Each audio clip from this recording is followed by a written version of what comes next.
Hey folks, we're up here in New Hampshire and we're going to do a review today of a very cool pistol. This is the FNX Tactical in 45 ACP. This particular version belongs to a good friend of mine and student, Steve. Thank you very much for the loan of this pistol. What we're going to do today is look at it both from a tabletop perspective, looking at some of the specific features of the gun, as well as we'll take it to the range and give you guys a sense of what that looks like.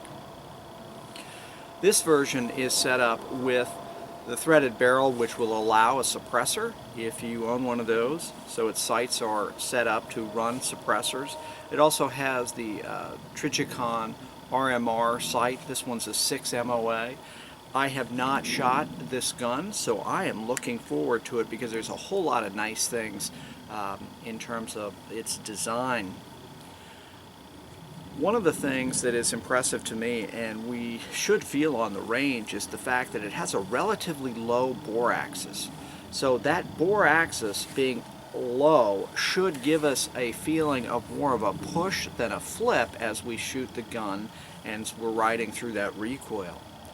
So let's take a look from a tabletop perspective of the gun. We'll point out some of its major features and we'll go from there.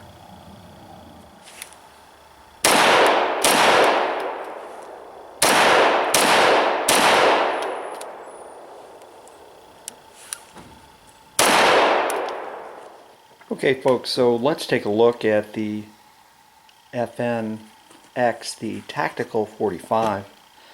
Comes in a kit as we see here. This includes 3 magazines, magazine loader, and several back straps. The back straps give you the ability to swap out or change the feel of the gun depending on what you want. So that's a really nice feature that a lot of the manufacturers are doing now. Also has a place for your can, your suppressor if you own one of those. So let's take a look at the gun itself. Polymer frame, we have a steel slide on top, and of course the Trigicon RMR red dot that we talked about, the suppressor sights. They're a 3-dot alignment and really jump out at you. They're very easy to see. It has serrations and pebble both along the frame itself and the grip, as well as on top and in the rear here. The gun weighs just under 3 pounds, so it's a heavy piece. It's 33.6 ounces. The overall width is 1.58. The height of the gun end to end is 6.5 inches. Got about a 5.8 barrel length. And of course it is a double action pistol. So this, fairly long, heavy double action pole, it's not too bad as double action poles go. In its single action mode, it's quite nice. It has, I would say, a fairly, maybe a 3-pound single action mode here. It has this safety lever, which obviously makes the trigger inoperable if the safety's on, but it also allows you to carry the gun cocked and locked, which for many of those like me who used to carrying a 45 ACP, the 1911 version, that feature is quite nice because you come up and your safety's where you find it on 1911 and you can go ahead and press a shot. It will also serve as a decocking mechanism. So if I've been firing along and I want to get the gun back into double action, I simply press down and the gun will decock, which is a nice feature and certainly a feature that you see on a lot of today's modern firearms. Its overall size in the hand is relatively narrow considering this is a 15-round double stack magazine. The magazines have this very large bumper pad on the end of them, and as you drive that in when you're reloading the gun, it is really easy to get this up and in and just slam it home. So that feature to me and the way in which it's shaped there, it's just sort of a natural feeling to drive that right in. So those are kind of the highlights of the gun. The gun is, as I mentioned before, designed so you can thread a suppressor on it, and for those of you who run suppressors, boy, it's nice having a gun with the barrel all ready to go like that. I really am impressed with what we see so far. I'm looking forward to running it. The RMR sights is certainly very interesting. This is a 6 MOA, so we'll give it a shot at the range. I'm going to try to give you a perspective right now of what it looks like. I'm not sure how it's going to come across on the video, but let's give that a try. Okay, so let's take a quick look at our red dot here. I think you can see it there through the video. It is designed, this particular sight is designed so you can co-witness with the front sights and rear sights. For me, this is a huge advantage for those of us who have been running red dots on long guns for a long time. The ability to shoot both eyes open, see the red dot on target and press a shot fairly quickly is a real advantage. I have not run it on a pistol to any extent, so I can't speak to that, but I'm looking forward to doing that today on the range. One thing I didn't point out before when we were looking at the pistol is the fact that the slide stop and safeties are ambidextrous. You can also note that the slide release, magazine release, I'm sorry, right here is ambidextrous. So if you're lefty, you're good to go. Boy, that's nice that they've just made that simple modification for the gun, so you can really shoot it whether you're lefty or righty. So that's a very nice design feature in my opinion. So these Trijicon RMR sights allow you adjustments from the standpoint of brightness, and I'm going to pick up the brightness here and hopefully you'll be able to see it. So we can see that. Let's see if we can kick this up here. So there it is, really cranked up all the way, and it's just jumping right out at you. I can also click it down here on the side, assuming I can find this, by pushing this button here.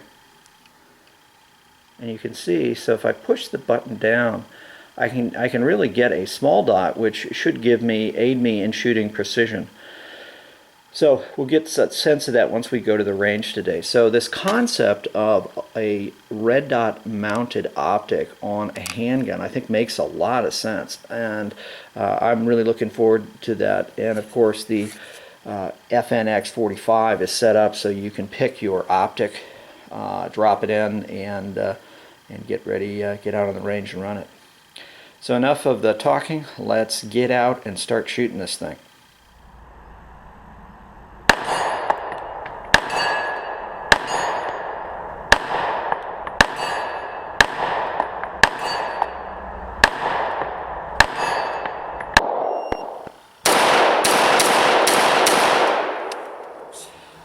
We're actually up here now at the range. We're going to shoot the FNX-45.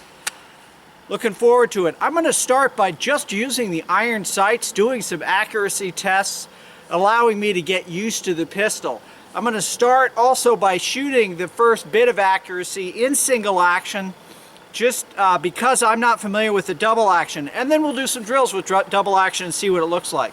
So we're going to start with our conventional drills at 3 yards, and we'll back up 5 and 7, and we'll try to keep them basically in the same area. Let's get to it.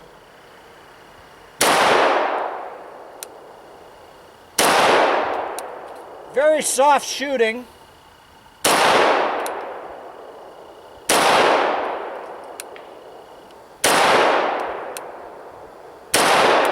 And a nice distinct reset.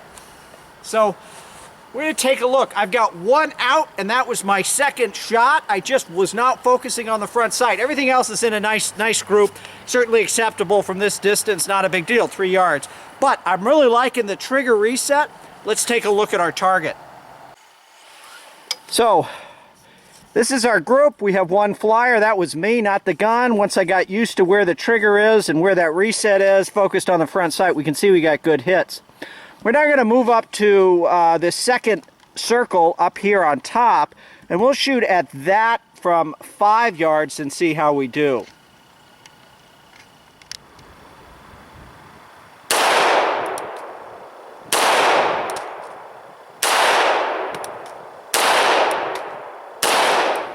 So first group, second group, again, probably a 2-inch group.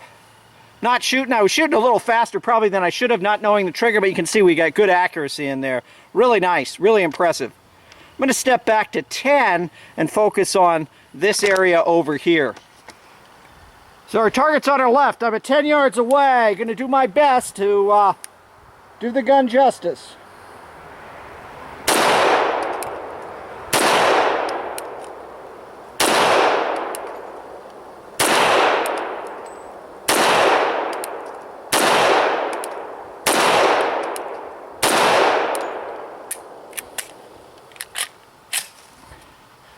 One type 1 malfunction, not sure what's up with that.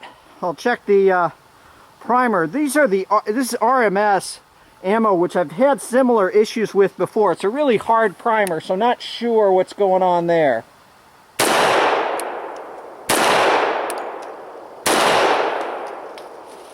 So you can see, not a big issue from an accuracy standpoint, certainly combat effective, but they're all pretty much right in there. Don't know the gun. I'm sure some of you could shoot this a lot better than I, knowing this gun, but I'm really impressed. It's a soft shooter.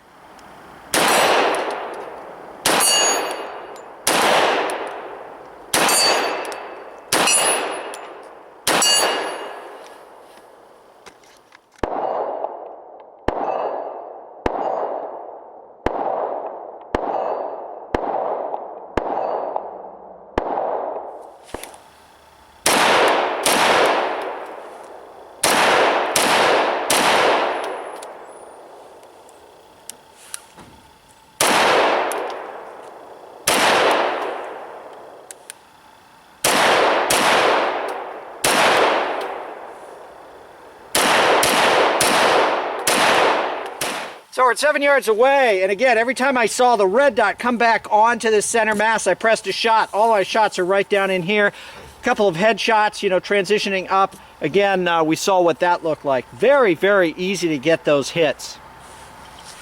Double action, man. It's long, slow, and heavy. Once I'm in that single action mode, no problem whatsoever. The decocker's very natural on this, so double action.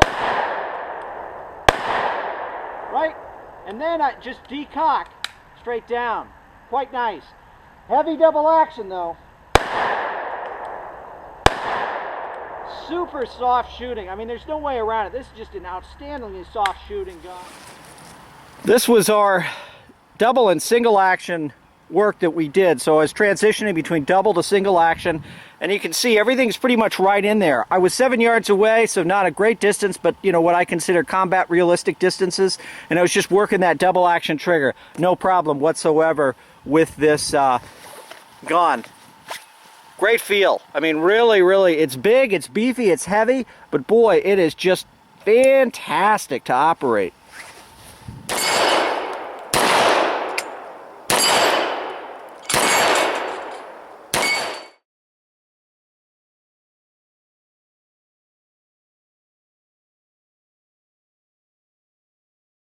Well, folks, that's it. That's the FNX-45. I was really impressed with this gun on a whole lot of levels.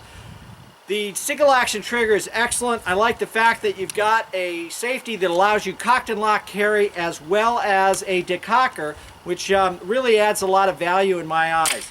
Not quite used to the red dot setup here, but what I found in shooting combat kind of drills, so hits on our center mass target here, it was much faster than iron sight. So for that application, I was really impressed.